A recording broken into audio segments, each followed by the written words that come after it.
Hello, my name is Hisonni Mustafa, and I wrote and directed a short film called Hermanita, playing at Milwaukee Short Fest right now, and I really hope you enjoy it. Hermanita is about a young woman in her mid 20s named Danny who was recently released from prison. And she's working her way through a crappy job when, during an ordinary night of being yelled at by her boss, her younger sister comes in and drops a bombshell on her that makes her have to decide between keeping her freedom or making things right with her family again. And it's loosely based on something that happened to me while I lived in Milwaukee, but it's got a Quentin Tarantino-esque turn on it. You know how Quentin Tarantino changes historical events and Yeah. makes them right. I felt like this was my opportunity to take a historical event in my life and show what I would have done if I wasn't a child when it happened. Oh, interesting. Very interesting. Your lead actress, Lizette, I hope Hunter, I'm pronouncing her name right, Lizette Hunter.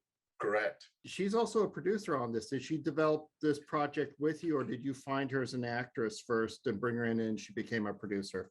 Lizette has been in a bunch of my films, and she actually helped me develop this project from the beginning. She's my co-writer, my producer, and my lead actress, and she's been the most valuable person in my creative process while making this film.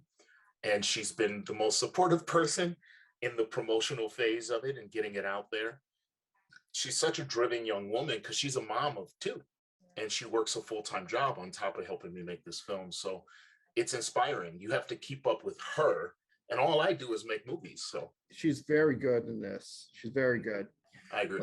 You split your time between Milwaukee and Nevada. Is that correct? Correct. When did you move out to Nevada? About 5 years ago, I just needed a change, and uh, a lot of my family members had kind of either been moving or passing away. So Milwaukee was kind of becoming a bit lonesome.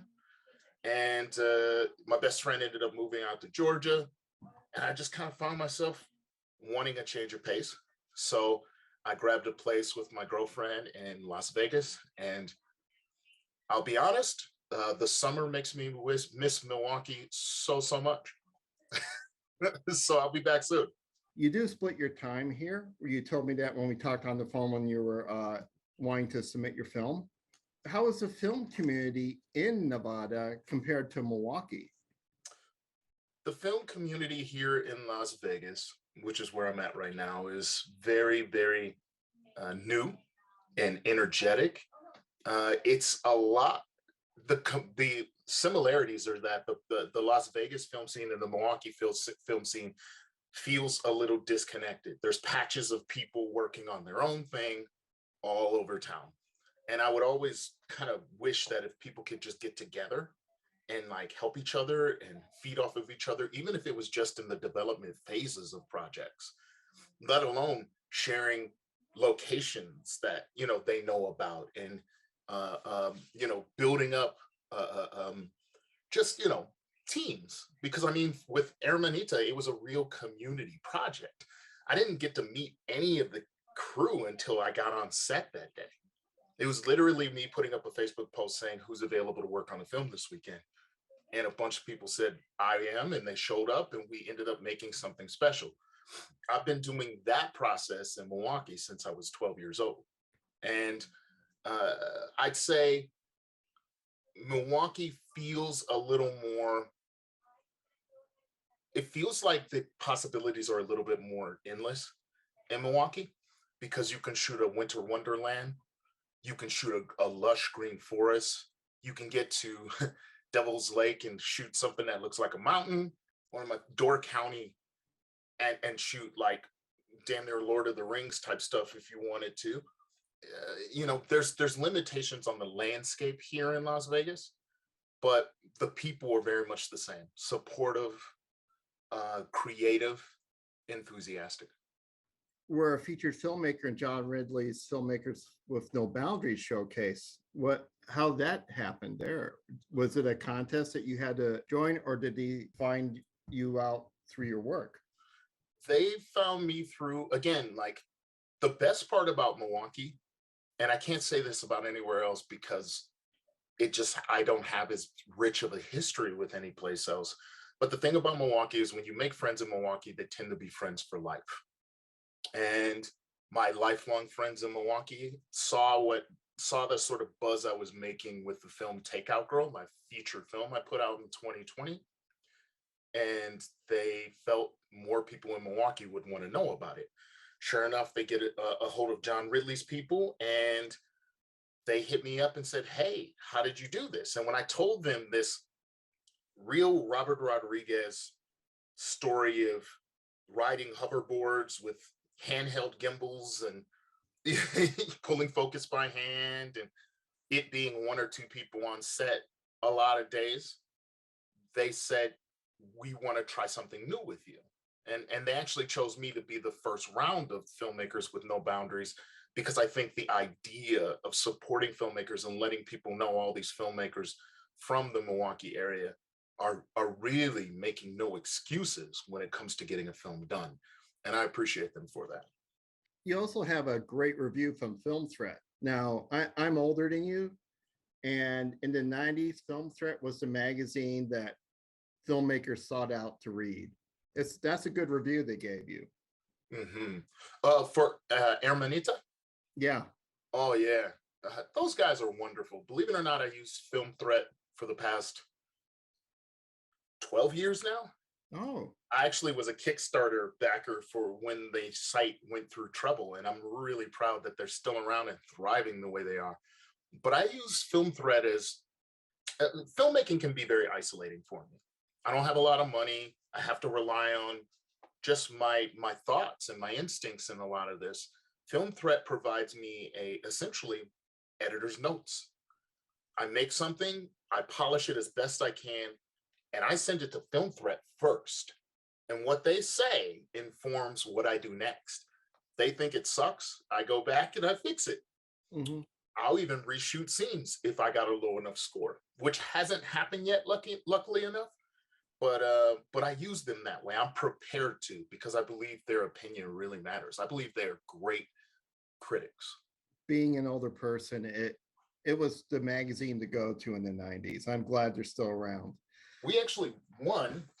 You might enjoy this. Actually won a Film Threat award. Oh, Yeah, I won best indie thriller. I don't know if you can see that or not. yeah, I can see it now.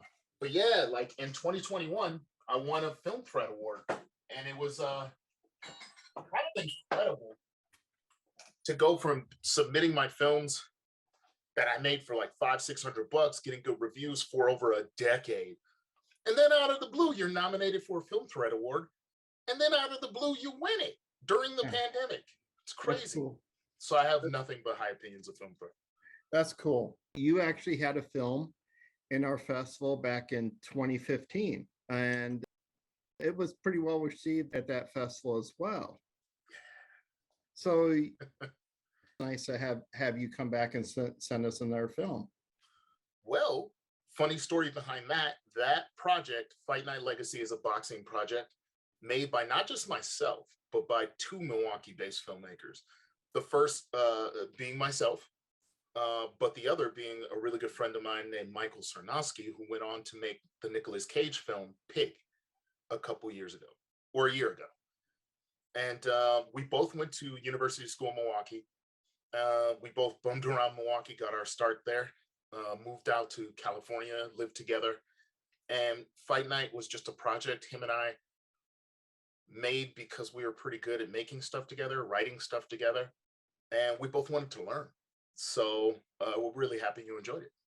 So you mentioned that you've been making films since you're like 12 years old. Where did you go to film school? I didn't. Oh, really? I went to films, as Quentin Tarantino would say. School is just film school. I did take courses at UWM intending to be a film student, but I didn't last half a semester. My work was a little too narrative and not experimental enough to thrive there. So, and I felt it right away. It was this weird juxtaposition of having I had an innate understanding of lighting and composition and editing, but I was very much being chastised for being too conventional. And when I say chastised, there was one teacher that literally would essentially take down, well, I'll tell you the story. I made a commercial for the bartending college, and the bartending college ran it on television for like a year. And they gave me like free bartending lessons and whatnot. And it fulfilled technically it fulfilled all of the obligations needed to appease an assignment. So I used it for both. It was on TV and she gave me a C minus. And it really bothered me because to me, I had succeeded. You know, it was the only project of any student that was on TV. I made it on my own. I did a really good job. The quality was television quality, whatever you want to call that. And I just got such negative feedback that I decided maybe the program wasn't for me. And I moved into the acting program instead. Oh, so you trained as an actor as well. Yep. Oh, I was in the BFA program at UWM. Okay, that's interesting. What other projects do you have coming up? I have a short film entitled Reverie about a teacher who is experiencing recurring nightmares about losing his students to gun violence. And in the real world, he takes all the steps possible and pieces together bits of information from his dreams to try and keep his dreams from becoming a reality. And in the end, he finds that his work will never be done. It's a commentary on how we're asking our teachers to do too much.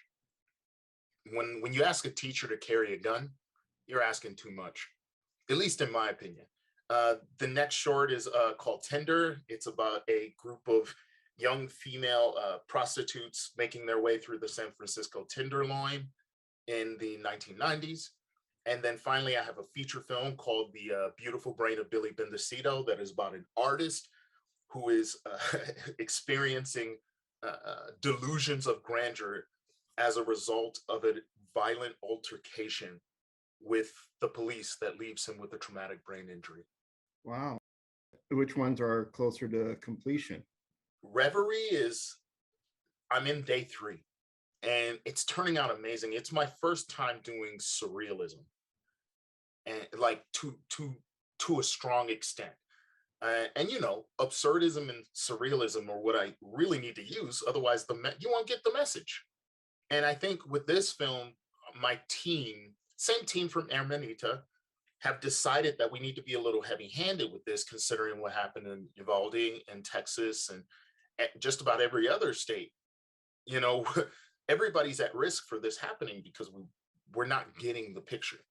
And as filmmakers, I feel like we're blessed with the opportunity to have people walk in the shoes of our protagonist, have our protagonist learn something. And if we're really good at our jobs, our audience walks away having learned the same lesson. So when is that going to be finished? Reverie will be done. I'm sending it off to the sound by the end of August. And my sound guy is pretty quick and he's amazing. His name is Gilbert Frosto.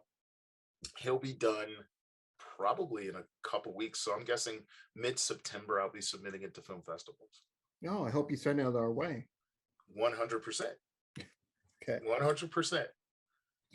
Thank you for joining us today. Thank you for having me. And hopefully we'll see you at the festival. Yes, you will. All right.